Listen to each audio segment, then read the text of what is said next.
Salam, axşamınız xeyir olsun. Mənim burada müraciətim var kimə? Elm və Təhsil Nazirinə, Emin Əmrullayev cənablarına və Eşqi Bağırov.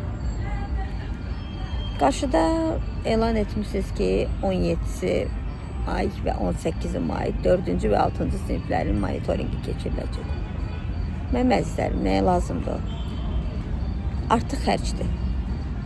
Bir monitoringdə ki, saxtakarlıq edirlərsə, uşaqlara cavabları verirlərsə, nəyə lazımdır?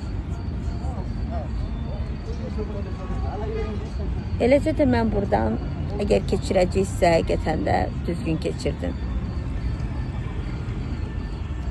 Mil Muğan regionalının yeni rəhbərinə demək istəyirəm ki, buradan əsasən İmişliyə nəzarət elə. İmişlidə çox saxtakarlıq var. 2-nin üstünə 2 gəlməyən uşaqların nəticəsi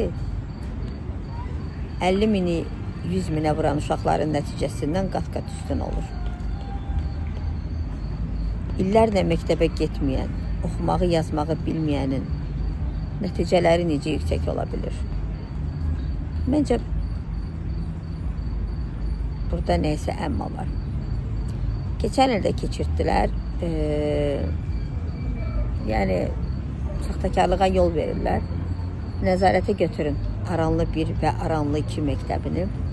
İndidən müəllimlər uşaqlara tapşırıblar ki, bir-birinizə kömək edin. Başqa məktəbləri deyə bilmərəm. Amma onu deyə bilərəm ki, İmişlidə olan saxtakarlıq heç bir yerdə bəlkə yoxdur. Uşaqlara saxta qiymətlər, saxta bal, saxta nəticə çıxartmaq.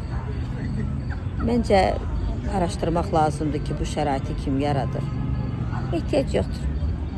Monitorinq keçirməyinə, sertifikasiyanı keçirməyinə ehtiyac yoxdur. Attestasiyanı da keçirməyə ehtiyac yoxdur.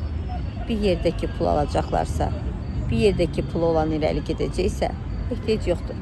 Keçirtmə, pulu olandan al, əlavə saat verginə. Yəni, mən 18 il müəllim işlədim və həqiqətən də əlimdən gələni etdim ki, uşaqlara düzgünlüyü öyrədim.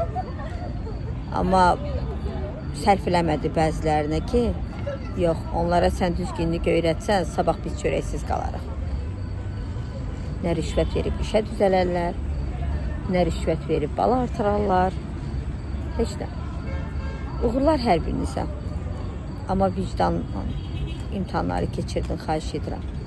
Heç kim o dünyaya özündən pul aparmayacaq, qırqızıl aparmayacaq, nə də maşın aparmayacaq. Vicdanını aparacaq.